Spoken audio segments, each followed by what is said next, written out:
paz do Senhor, igreja. Amém? Podeis assentar. Glória a Deus. Louvado seja o nome do Senhor.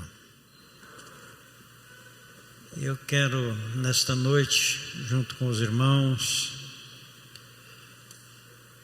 meditar um pouquinho sobre o assunto que aqui foi lido pelo pastor José Prado, que se encontra aqui na segunda carta de Paulo à igreja dos Coríntios, capítulo de número 5. Eu quero meditar a respeito do último versículo que fala do tribunal de Cristo. É um assunto que fala a respeito de julgamento. E não é o assunto que eu vou falar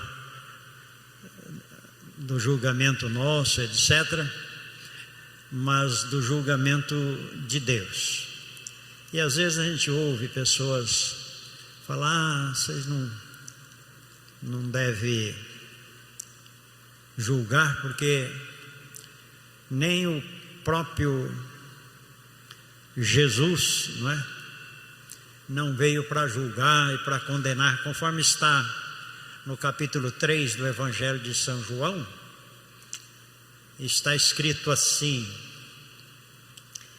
porque Deus enviou o seu Filho ao mundo, não para que condenasse o mundo, mas para que o mundo fosse salvo por ele. Por que Deus não enviou Jesus para condenar o mundo? Por que será? Porque, conforme diz o versículo 18, diz assim: quem crê nele não é condenado, mas quem não crê já está condenado. É que Jesus não veio para condenar o mundo, porque o mundo já está condenado.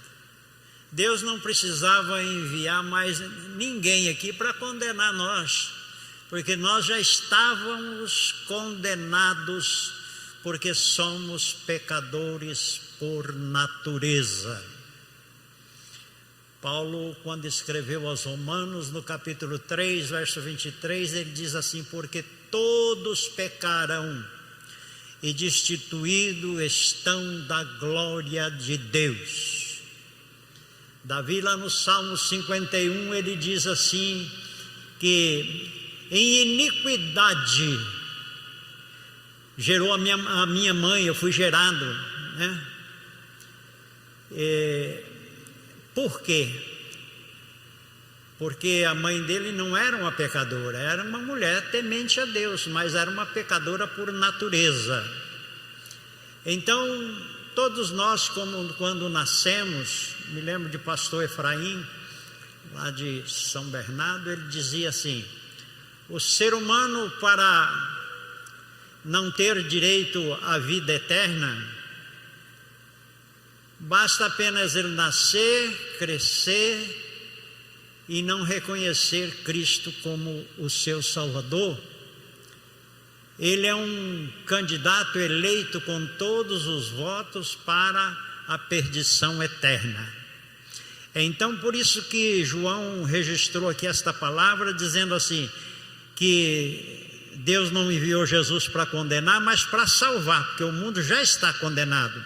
E no versículo 18 ele diz que quem crê nele não é condenado, mas quem não crê não é que vai ser condenado, já está condenado. Por quê? Porque não crê no nome do unigênito Filho de Deus. Amém? Está vendo? Então eu quero aqui falar a respeito deste assunto de tribunal de Cristo. Está escrito assim o versículo 10 que pastor José leu, capítulo 5 de 2 Coríntios, versículo 10. Paulo, ele vai explicando aqui que enquanto nós estamos neste tabernáculo, que ele está se referindo a este corpo, não é? Nós gememos carregados, não porque queremos ser despidos, quer dizer, a gente quer alcançar a vida eterna, a gente quer adquirir um corpo glorioso semelhante ao de nosso Senhor Jesus, mas só que ninguém quer morrer, não é? Então por isso que ele diz aqui que a gente geme não porque a gente quer ser despido, quer dizer, a gente quer morrer, quer que isso aqui se acabe, mas revestidos, para quê? Para que o mortal seja absorvido pela vida, isto que é mortal seja revestido pela incorruptibilidade, para que a gente viva para sempre. E ele diz que quem preparou isso tudo foi Deus, diz o versículo 5. E quando chega no versículo 10, ele diz assim: porque todos devemos comparecer ante o tribunal de Cristo, quer dizer, todos estarão lá presentes diante do justo juiz, aquele que é Cristo, para que cada um receba segundo o que tiver feito por meio do corpo, ou bem ou mal. Quem é que vai estar diante deste tribunal de Cristo? Quem? Não é o pessoal aí fora, quem não crê em Cristo, não. Esse tribunal de Cristo, ele vai ser feito para nós, os crentes em Jesus. Quem não for um crente salvo em Cristo Jesus, não vai passar por este tribunal, e sim será julgado no tribunal do trono branco, lá no final de todas as coisas, ser julgado lá para ser condenado. Mas aqui não. Aqui, quando Paulo está dizendo porque todos, ele está se referindo a nós, os crentes, devemos comparecer lá diante do tribunal de Cristo, para que cada um receba conforme aquilo que nós fizermos aqui, ou bem ou mal. Porque o julgamento dos nossos pecados já foram feitos, e fomos achados culpados. Por isso que nós precisamos de crer na obra redentora de Cristo Jesus, para termos os pecados perdoados, porque tudo já foi julgado, este mundo. Aqui no capítulo 12 do Evangelho segundo escreveu João, capítulo 12, deixa eu ver qual é o versículo, diz assim, vamos ver, capítulo 12,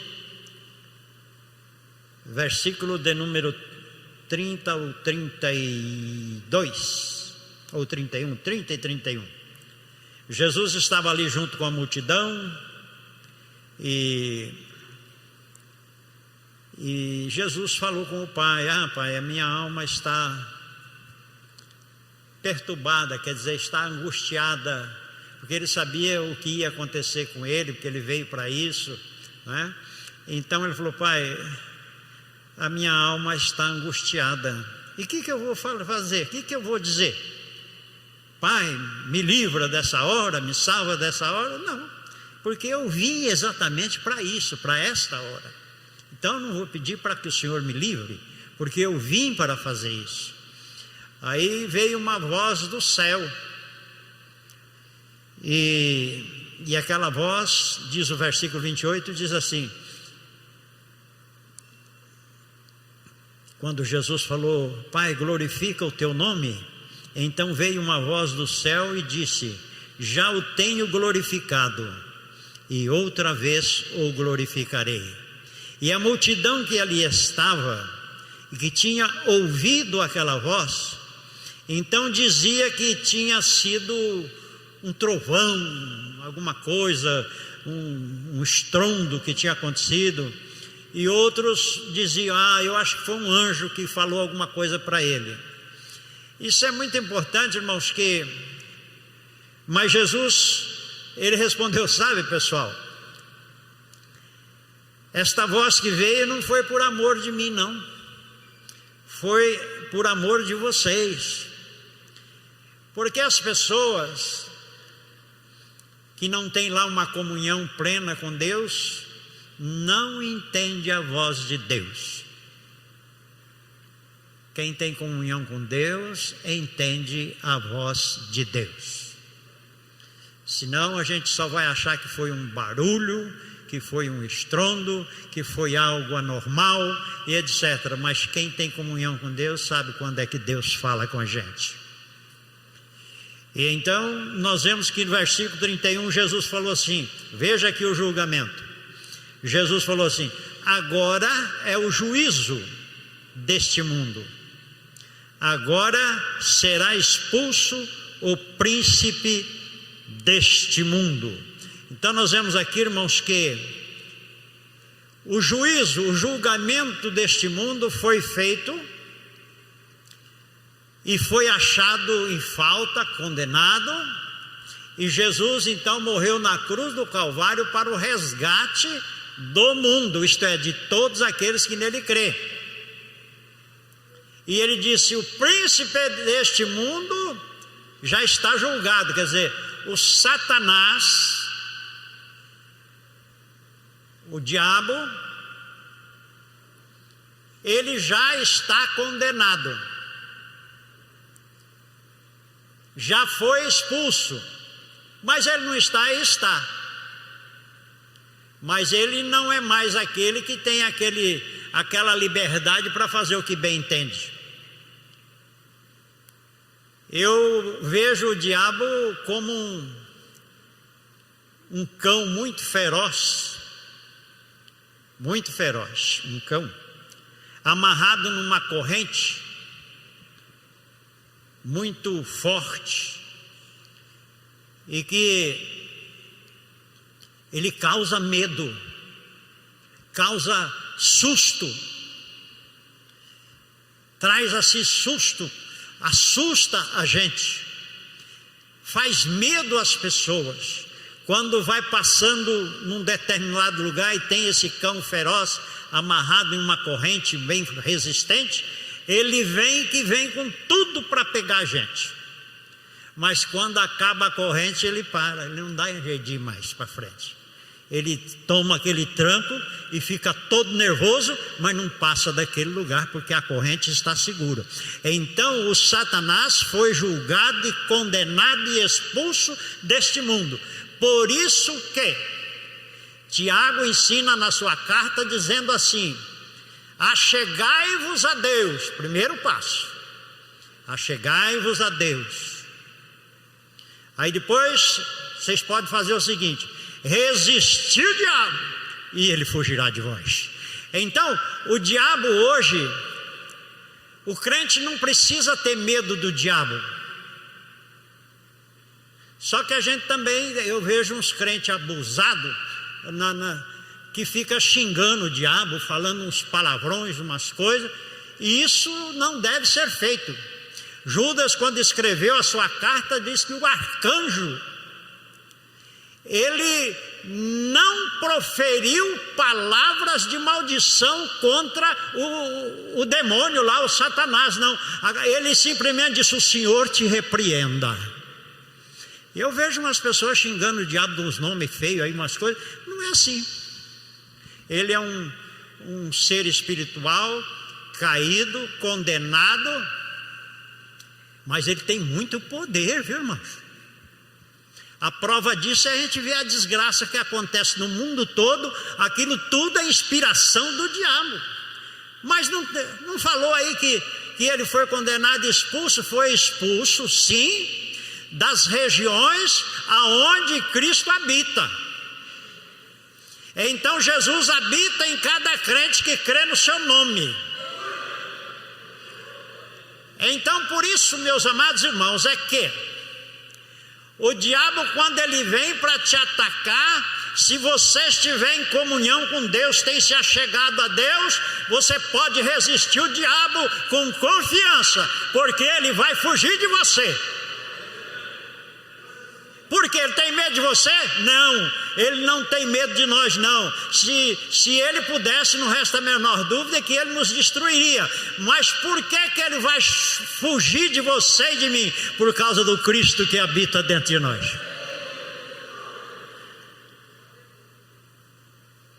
Não é porque ele tem medo de você não, nem de mim, nem de ninguém. Ele tem medo do Jesus que venceu ele e que habita em você e em mim.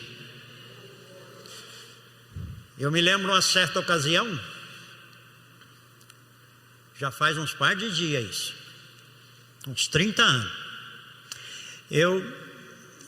Chegou uma pessoa lá na igreja e ele caiu lá endemoniado. E olha, o pessoal orou. E eu também orei. Ele ficou que nem quando uma pessoa dobra, fica sentado assim com as pernas dobradas. Como é que fala aquilo? É yoga que fala, que chama aquele negócio que fica falando. Então ele ficou daquele jeito, não é? E com o pescoço caído assim. Você podia orar, pegar nele, chacoalhar ele, podia até bater com a Bíblia na cabeça dele. Ele não olhava para você, não falava nada. E eu fiquei preocupado com aquilo e angustiado com aquilo. Aí eu entrei numa portazinha que tinha assim, atrás do púlpito da igreja, e fui lá num cantinho ali, e comecei a conversar com o Senhor. Eu falei: Senhor, eu vou lá no teu nome. Eu não sei o que fazer com isso, mas o Senhor sabe e o Senhor tem poder para isso. Tinha uma irmã, ela já dorme no Senhor, Gessé, mais alguns, minha esposa conheceu ela, chamava-se Irmã Osmandina. Ela era baiana. Até quando ela via alguma coisa meio atrapalhada na igreja, ela chegava perto de mim e falava: irmão Teixeira, lá na Carnaíba não era assim não. Veja aí o que o senhor está deixando acontecer aí, né? Ela falava assim para mim. Então, eu estava orando e escutei ela lá. Eu falei que ia lá no nome de Jesus. Ela falou: vai com o teu servo Jesus, vai com ele e repreende aquele demônio. E eu cheguei lá em frente ao rapaz. Ele estava sentado naquela posição que eu falei, com o pescoço assim. Então eu peguei ele, ergui o pescoço dele com uma mão, e com a outra eu botei os 2 dedos nos olhos dele e abri assim, e falei assim: diabo, demônio enganador, você não teme a mim, não quer ouvir a minha voz, mas só que você vai ter que sair daí por causa do poder daquele que está em mim aqui. Olha para mim. E o moço acordou, não é? Acordou e ficou liberto. Até hoje ele está na igreja, é crente, casou com uma irmã e está lá. Glória a Jesus. Então, irmãos, o diabo, ele é igual aquele demônio surdo e mudo. Ele não ouve o que você fala e não te responde aquilo que você inquire ele ou qualquer coisa. Mas só que tem uma coisa: ele não suporta olhar aquele que habita em nós. Ele tem que sair. Louvado seja Deus. Então, meus irmãos, o mundo já foi julgado, os nossos pecados já foram julgados, e todos os pecados que havia sobre nós, no momento em que nós cremos em Cristo Jesus,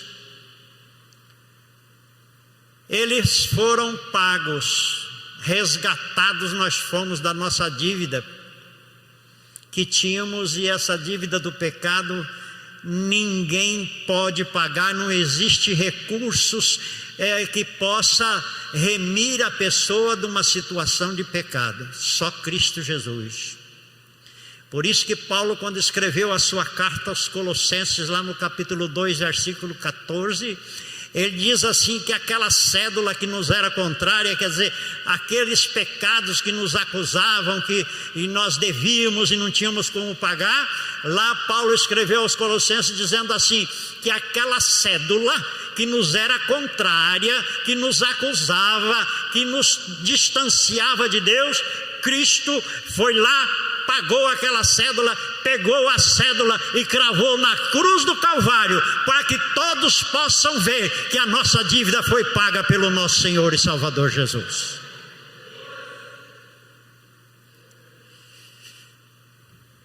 Então, este tribunal de Cristo do qual nós lemos aqui, não é para perdoar pecados, porque já foram perdoados, porque nós cremos na obra de Jesus, mas é para julgar a vida de cada crente. Para quê? Para recebermos galardão ou não. É igual alguém que presta um vestibular ou um curso, qualquer coisa, ele vai lá para quê? Para ver a nota que ele tirou. Então, este tribunal de Cristo vai ser para nós, vocês vão ver. Fique firme até o fim, que todos nós vamos ver diante do tribunal de Cristo. Aprovado nós já somos, mas vamos ver qual é o grau de aprovação que nós teremos. Por isso que nós, como crentes em Cristo Jesus, precisamos estar vigilantes. Jesus, uma certa ocasião, ele falou uma parábola que está no Evangelho segundo escreveu Lucas. Ele, a partir do capítulo 12, a partir do versículo 35, é a parábola do servo vigilante. Então Jesus fala assim, vou comentar um pouco isso aqui. Ele diz aqui: estejam cingidos os vossos lombos e acesas as vossas candeias. O que é cingir os lombos na linguagem de Cristo, dos judeus, daquele pessoal, a mesmo os árabes, daqueles pessoal todos? Porque os judeus, eles usavam umas vestimentas, principalmente no caso de Jesus, que era um rabi, né, e tal, um mestre, e então tinha as suas roupas, as suas vestes, e ainda usava um éfode, uma capa por cima, com aquelas mangas largas, aquela roupa toda. Então, por isso que a parábola aqui diz aqui: esteja cingidos os vossos lombos. Porque quando uma pessoa com aquela vestimenta fosse fazer qualquer coisa, uma tarefa lá, um trabalho, aquelas roupas atrapalhavam o desempenhar do trabalho. Por isso que quando Jesus, lá no capítulo 13 do Evangelho de São João, ele foi lavar os pés dos discípulos, ele tirou aquela capa, colocou numa cadeira, pegou uma toalha e cingiu-se, quer dizer, amarrou no peito, para que aquelas suas roupas não atrapalhassem ele lavar os pés dos discípulos. Então o que Jesus quer dizer aqui é para que nós estejamos os nossos lombos cingidos, quer dizer, que estejamos sempre prontos para realizar a obra de Deus, e que não haja nada em nossa vida que venha nos atrapalhar. Nada pode nos atrapalhar, porque estamos com os lombos cingidos, glória a Jesus. E podemos então desempenhar a nossa fé, a nossa gratidão, a nossa adoração, enfim, porque não existe nada em nossa fé, que venha nos atrapalhar ao desempenhar o nosso trabalho. E a candeia acesa, quer dizer, a luz acesa. Nós precisamos sempre ter o brilho, porque nós somos lâmpadas. Resplandeça a vossa luz diante dos homens, para que eles vejam as vossas boas obras e glorifiquem o vosso Pai que está no céu. Então o que acontece? Nós somos apenas uma lâmpada, mas nós não temos luz própria. O que faz essa luz que está em nós brilhar é a ação do Espírito Santo, que é a energia da usina lá do céu, que nos traz energia para a gente brilhar, para a gente resplandecer e iluminar o nosso caminho e o caminho daqueles que estão ao nosso redor, para que eles possam ver que existe um Deus Todo-Poderoso no céu. Então Jesus fala: olha, estejam cingidos os vossos lombos, viu? E as vossas lâmpadas ou vossas candeias estejam aí acesas. E vocês procurem ser semelhante a um homem que está esperando ver a vinda de Jesus, irmãos. Eu estava meditando hoje de manhã nesta palavra, e eu estava me lembrando, não tinha um culto, isso são os dias passados aí, que o dirigente do culto, ou o pregador, ou alguém que viesse dar um testemunho, que não falasse a respeito da vinda de Jesus. E nós estamos vivendo assim uma época que parece que esse negócio da vinda de Jesus é uma utopia, um negócio que não vai acontecer. Não, irmãos, por isso é o cumprimento da palavra de Deus, que Jesus disse que Ele haveria ou há de vir no momento em que a gente não espera, na hora que a gente não pensa, naquele momento que a gente está tão aí nem se preocupando com isso, é a hora que Ele vai vir. Então nós precisamos estar atentos, porque Jesus vai vir, Ele vai voltar, Ele vai vir buscar os seus. Por isso que Ele diz, por isso que a palavra de Deus nos diz assim, que Ele virá como um ladrão de noite.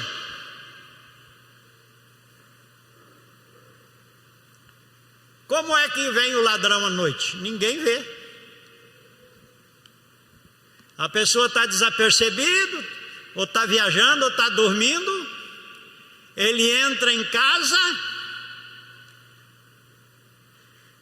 ele vai lá, rouba aquela bacia do fundo rachado que a mulher tem, rouba a vassoura que está com o cabo quebrado. É isso que o ladrão rouba na casa? Não é.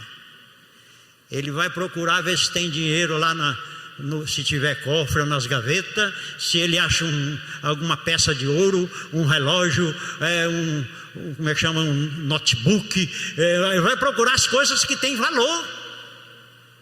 E quando o dono da casa amanhece o dia, ele olha, entrou o ladrão que roubou isso, roubou aquilo, é aquele alvoroço, chama a polícia e não sei o que, fica desesperado porque o ladrão entrou, roubou e ninguém viu. Jesus vai vir como um ladrão, não agindo da maneira do ladrão, porque Jesus não vai vir roubar nada. Ele vai vir para levar aquilo que é dele, aquilo que ele comprou, aquilo que ele pagou com o seu precioso sangue. Mas vai ser semelhante ao ladrão, porque Jesus vai vir numa hora que ninguém pensa, ninguém espera, ninguém sabe, mas Ele vai vir, e todo aquele que é dele, que Ele comprou e pagou com o seu sangue, Ele vai levar com Ele. E quando o pessoal perceber, aqueles que ficaram, que não foram alcançados pela salvação, porque não creram ou não tiveram uma vida conforme a vontade de Deus, vai ficar. E quando perceber, cadê o pessoal dali, o pessoal daquela igreja, aquela família que morava ali de crente, sumiu todo mundo, e eles então vão ficar desesperados, porque Jesus já veio, levou tudo que tem valor aqui nesse mundo para o céu, e aquilo que ficou não presta mais.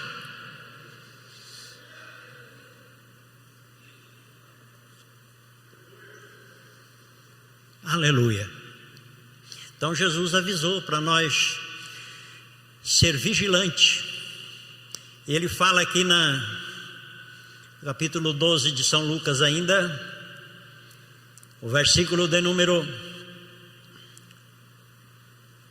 37, ele diz: bem-aventurados aqueles servos, os quais, quando o Senhor vier, achar vigiando. Em verdade vos digo que se cingirá e os fará sentar à mesa, e chegando-se os servirá. Amanhã nós vamos participar da Santa Ceia. A mesa do Senhor vai estar aí, glória a Deus. Mas todos nós almejamos e antevemos pela fé o dia que vamos participar da comunhão com Cristo lá nas regiões celestiais, lá na glória. Então, ele diz aqui a respeito da bem-aventurança daquele que for vigilante, estar atento. E ele fala, sabe por quê? Porque o Senhor, ele poderá vir na segunda vigília,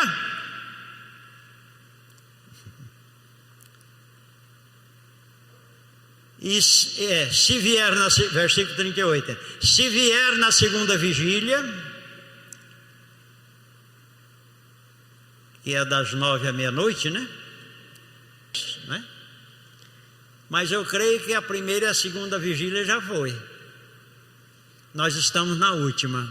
Já já amanhece o dia e o sol da justiça vai raiar.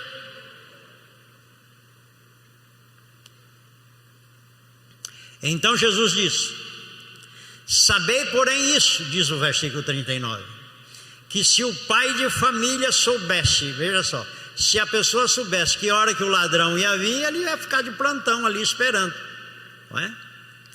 Então ele fala: portanto estáis vós também apercebidos, atentos, vigiando, porque o Filho do Homem vai vir na hora que vocês não imaginam. Aí Pedro, os apóstolos, escutou aquilo tudo. Aí Pedro sempre foi uma pessoa que era bem afoito. Por isso que ele é repreendido em muitos lugares na Bíblia, porque ele era uma pessoa ativa. Ele perguntava. É muito bom perguntar, viu, irmãos? Porque às vezes tem pessoa que tem vontade de saber alguma coisa, mas tem vergonha de perguntar. Aí um outro pergunta, aí explica para aquele outro, aí ele aprende também. Então Pedro era uma pessoa útil nesse sentido, que ele estava sempre inquirindo a respeito das coisas, queria saber e etc. E Jesus falava e os outros aprendiam também. Então Pedro diz aqui no versículo de número 41, está escrito: e disse-lhe Pedro, Jesus explicando a respeito da sua vinda. Aí disse-lhe Pedro: Senhor, o senhor está dizendo essa parábola é só para nós ou é para os outros também?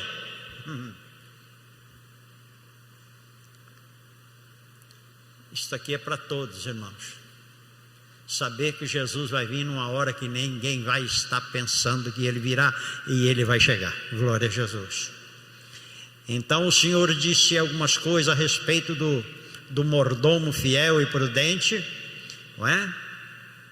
E quando chega, ele fala alguma coisa a esse respeito, aí ele chega no versículo de número 47, para antecipar um pouco o final dessa conversa.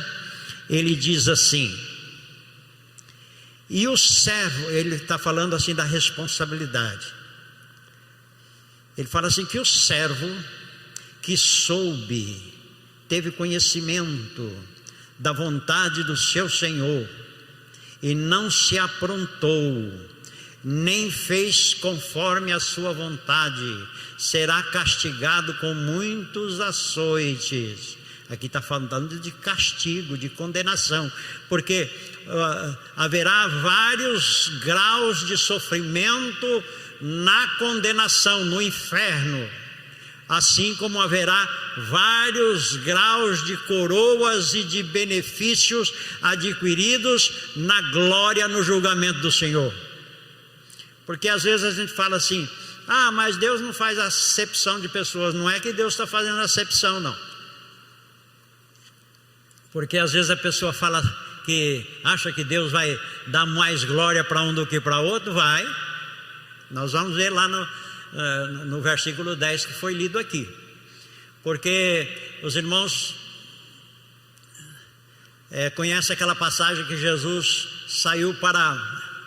É uma parábola também. Para contratar trabalhadores. Jesus chegou de manhã, convidou umas pessoas para trabalhar. É uma parábola, uma pessoa chegou, estavam as pessoas ali, ele convidou: olha, vamos lá para a minha roça, para a minha vinha, e trabalhar lá, que à tarde eu dou um dinheiro para você. Aí quando chegou lá pelo meio-dia, ele alcançou mais algumas pessoas, falou: vocês também vêm para a minha vinha, que eu vou lhe pagar aquilo que for justo. Aí quando faltava apenas uma hora lá, mais ou menos, para escurecer, para terminar o dia, ele viu mais umas pessoas, falou: mas o que vocês estão fazendo aí parado? Falou: ah, ninguém nos contratou. Falou: ah, então vai para lá também, que eu vou dar aquilo que for justo. Aí daí a pouco acabou o dia, vem todos eles para receber. Chegou lá, aquela pessoa que contratou foi pagar primeiro aqueles últimos, que trabalhou só uma hora mais ou menos. Então chegou e deu um dinheiro para ele. Aí chamou os outros que começou ao meio-dia, pegou e deu um dinheiro para ele. Aí aqueles que tinham começado cedo falaram: bom, se eles começaram agora de tarde, ganhou um dinheiro, nós vamos ganhar uns 3 ou 4, não é? Aí chegou outra, deu um dinheiro para eles também, mas eles achou ruim. Aí o Senhor falou: ué, quanto foi que eu tratei com vocês? Um dinheiro. Então, está aí o que é seu. Por que você está achando ruim? Porque eu estou dando daquilo que é meu para esses outros também. Eu não posso dar porventura? Então, o que Jesus vai dar de igualdade para todos nós os crentes é a salvação. É para aquele que começou lá atrás, há tantos anos atrás. É para aqueles que aceitaram Jesus agora, e também para aqueles que vão aceitar Jesus já no final. Para aqueles que trabalhou 50, 60 anos no Evangelho, e para aquele que aceitou Jesus e daí meia hora morreu. Eles terão a salvação, que será aquilo que é justo, é um dinheiro, é a salvação. Agora, o galardão vai ser também já vai ser diversificado, porque não seria justo eu receber o mesmo galardão do apóstolo São Paulo, não é? Chegar lá, o mesmo galardão de Paulo eu ia receber. Que isso? Não mereço nem o galardão da botina do Paulo, e agora eu vou querer receber um galardão igual a ele? Não, ele receberá um galardão glorioso, mas nós que aqui estamos também teremos os nossos galardões à medida em que nos dedicarmos à fidelidade e ao Senhor nesta obra gloriosa da salvação. E então Jesus continua, para terminar essa parábola aqui, ele diz assim: mas o que não soube, quer dizer, a pessoa que não soube, então não fez as coisas certas porque não soube, e não fez coisas que deveria fazer, etc. E o Senhor diz assim, que essas pessoas serão açoitadas com pouco açoite. Está vendo? O castigo vai ser menor, mas vão ser castigados, vão ser condenados. Por quê? Porque não creu no Senhor, não foi porque não pôde ter um discernimento, porque todas as pessoas têm o discernimento que existe alguém superior a nós nos céus, ou seja, lá onde for que a pessoa pensa, mas ele sabe que tem alguém superior. E depois, agora veja aqui para você, para mim, que fomos privilegiados, tanto na obra do Senhor, como também na vida secular. Então o versículo 48 diz assim, o final: e a qualquer que muito for dado, muito se lhe pedirá. Você tem recebido dons de Deus? Oportunidades de Deus na sua vida? Você é um privilegiado. Tem muita gente que nunca recebeu isso que você tem, que você nunca alcançou esse dom que você tem, que você recebeu da parte de Deus. Mas você recebeu. Você é um privilegiado. Então Deus vai cobrar mais de você, de mim, de todos nós que tivemos o privilégio de receber alguma coisa que outro não recebeu. Então ele diz aqui: qualquer que muito for dado, muito se lhe pedirá. E ao que muito lhe confiou, muito mais se lhe pedirá. Deus confiou coisas gloriosas a muitas pessoas aqui. Nós precisamos tratar de honrar e vivenciar e fazer com que muitos sejam beneficiados com os dons que você e eu e todos nós recebemos, porque Deus vai exigir mais de você e de mim.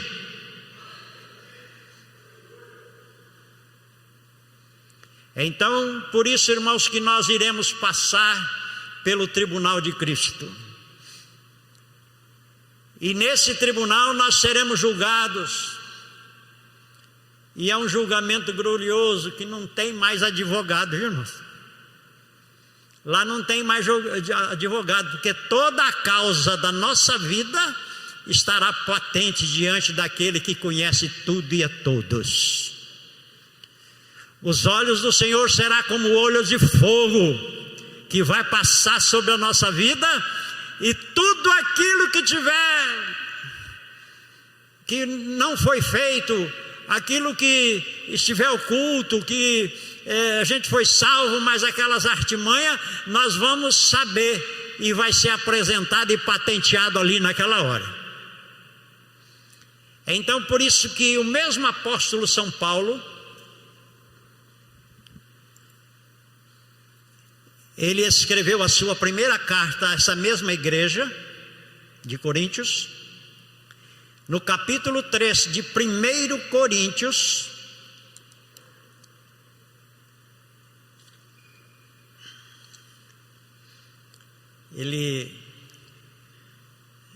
este capítulo fala a respeito da igreja, e Paulo chama eles de carnais. Se a gente chamar um irmão qualquer de carnal aí, está perigoso a gente apanhar. Se ele for carnal mesmo, a gente apanha, né? Então, e Paulo fala com toda clareza aqui. Ele diz assim, no primeiro versículo, ele diz assim: e eu, irmãos, não vos pude falar como a espirituais, mas eu só pude falar como a carnais, como meninos em Cristo. Por isso que eu estou criando vocês com leite. Não posso dar um alimento maior, porque vocês não suportam. É meninos. Paulo fala assim para a igreja. Aí ele diz assim: por que ainda sois carnais? Pois havendo entre vós invejas, contendas, dissensões, não são porventura carnais? Não estão andando de acordo com o costume dos homens? Aleluia. São coisas que atingem a humanidade de uma maneira terrível. Mas nós fomos lavados e remidos pelo poder do sangue de Jesus. E Ele nos deu o penhor do seu Espírito, que é a garantia do Espírito Santo na nossa vida. E esse Espírito Santo, ele testifica com o nosso espírito que nós somos filhos de Deus. E então é por isso que devemos ter um procedimento diferente. Aí Paulo diz assim no versículo 11, capítulo 3 de 1 Coríntios: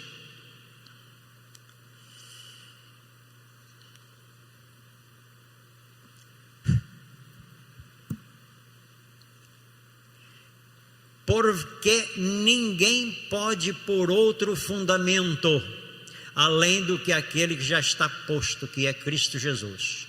Veja só, ninguém pode estar alicerçado em outra coisa a não ser na pedra fundamental que é Cristo. Eu falei um dia num curso de ensino aí a respeito disso, da pedra que é Cristo.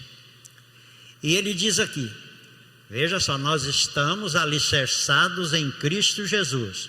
Cristo é o nosso Salvador, Ele é o nosso Senhor, Ele é o nosso remidor, Ele é o Filho de Deus, enfim, Jesus é todo, Ele que sustenta a igreja, sustenta a nossa vida, é Ele que nos socorre, é Ele que nos instrui, enfim, Jesus é o fundamento da igreja que somos nós. E ele diz que se alguém sobre este fundamento, que é o nosso Senhor Jesus, formar um edifício de ouro, uma construção de ouro, ou de prata, pedras preciosas, de madeira, de feno ou de palha, a obra de cada um se manifestará. Na verdade, o dia a declarará, porque pelo fogo será descoberta, e o fogo provará qual seja a obra de cada um. Então, como que vai ser isso? Se a minha vida ou a sua vida foi construída sob a orientação, a fé, a confiança e a obediência a Cristo, vai ser uma construção, vai ser uma vida semelhante ao ouro. Se a nossa vida foi construída com prata ou alguma pedra preciosa devido ao nosso temor, nossa reverência, a nossa fé no Senhor, nossa obediência a Ele, naquele dia, o fogo dos olhos do Senhor vai passar sobre toda a nossa vida. Olha o julgamento aí, né? Vai passar sobre todos nós. Porque existem muitas boas ações, mas com motivos ruins. E estas ações não são consideradas por Deus. Às vezes a pessoa faz coisas boas, etc., mas porque ele está interessado em alguma coisa, ou em fama, ou em lucros, enfim, alguma coisa assim. Então, foi uma boa obra, mas com objetivos errados. Não foi por verdadeiro amor que a pessoa realizou aquelas boas obras. Então isso não vai, quando passar diante dos olhos do Senhor, vai ser queimada. É como se fosse obra de palha, ou de feno, ou de madeira. Vai ser queimada. Então Paulo diz aqui, ele diz assim, que o fogo vai provar qual seja a obra de cada um. Por isso que nós precisamos estar atentos e vigilantes para saber como é que nós estamos formando a nossa vida de crente, de fé no Senhor. Não é de qualquer maneira, irmãos. Não existe meio termo.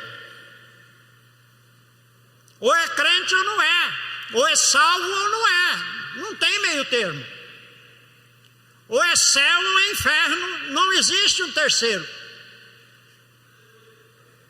O Império Papal inventou o tal do, como é que chama? Purgatório, né? O tal do purgatório. Mas não existe isso. Isso é na ideia deles. É que a pessoa morre, então o sangue de Jesus não foi suficiente para limpar os pecados dele, então ele vai ficar um tempo lá, num lugar lá, purgando os pecados. Isso não existe, irmão. Isso é invenção. Não tem respaldo nem nos livros, quanto mais na Bíblia. É céu ou inferno. Ou é salvo ou é condenado. As pessoas que estiveram no tribunal de Cristo é porque foram salvas. Mas vamos ver que tipo de salvação. Então vamos ver aqui. Então, se a obra que alguém, versículo 14, 1 Coríntios, capítulo 3, versículo 14, diz assim: se a obra que alguém edificou nessa parte permanecer, esse receberá galardão. Se a obra de alguém se queimar, sofrerá detrimento, mas o tal será salvo, todavia como pelo fogo. Veja aí. Se a nossa vida foi construída com pedras preciosas, prata e ouro, o fogo não vai destruir, vai permanecer. Depois que passar o fogo, a obra vai continuar. Então receberemos galardão. Vale a pena ser crente temente a Deus, irmãos. Vale a pena ser crente fiel a Deus. Mas diz aqui o versículo seguinte: mas se a obra de alguém se queimar, olha aqui a obra de palha, de feno ou de madeira, o fogo queimou tudo. O crente está lá, diante do tribunal de Cristo, mas ele está limpinho, não tem nada que faça com que ele mereça um galardão, porque a vida dele como crente não teve algo de valor para ser apresentado diante de Deus, mas foi salvo, como pelo fogo. E eu sempre vejo assim, a mesma coisa que uma pessoa, ele ganhar, ou ter, ou comprar, seja lá, uma grande mansão, uma casa linda, maravilhosa, coisa muito bonita, mas ele não tem nem uma caixa de tomate vazia, pelo menos para sentar em cima, não tem nada dentro da casa.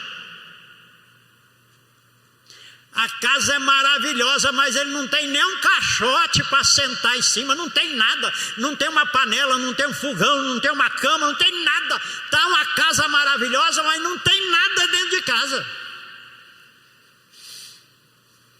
Assim vai ser o crente que não tiver uma vida de temor e produzir alguma coisa que vale a pena diante dos olhos do Senhor. Ele vai estar na glória, vai estar lá no céu, junto com Deus, junto com os santos, mas sem galardão nenhum. Está lá murchinho, está alegre, né? Porque escapou do inferno. Oh, glória a Deus, estou aqui no céu, mas só que não tem galardão nenhum. Então, meus amados irmãos, nós devemos ficar atentos. Tem mais uns assuntos aqui, mas a hora já se foi. Mas eu quero então apenas assim chamar a atenção nossa, que como crentes em Cristo Jesus, você que conhece a verdade, todos nós sabemos, ou um pouco mais, outro pouco menos, mas todos nós sabemos como é que nós devemos ser crentes diante de Deus. Vamos temer a Deus, vamos fazer as coisas conforme a Bíblia Sagrada, vamos viver uma vida de fé e de esperança, porque vai chegar o dia do tribunal de Cristo, que todos nós, salvos em Cristo Jesus, iremos comparecer lá. Vocês vão ver. Que esta palavra possa encontrar guarida no coração de cada um e produzir temor dentro de nós, para que nós possamos olhar para esta dádiva tão gloriosa da salvação, do perdão dos pecados, e possamos ter um coração de gratidão a Deus e temer a Ele e viver diante dEle, sabendo que nós pertencemos a Ele e que nós vamos morar com Ele para sempre. Deus abençoe a todos, em nome de Jesus.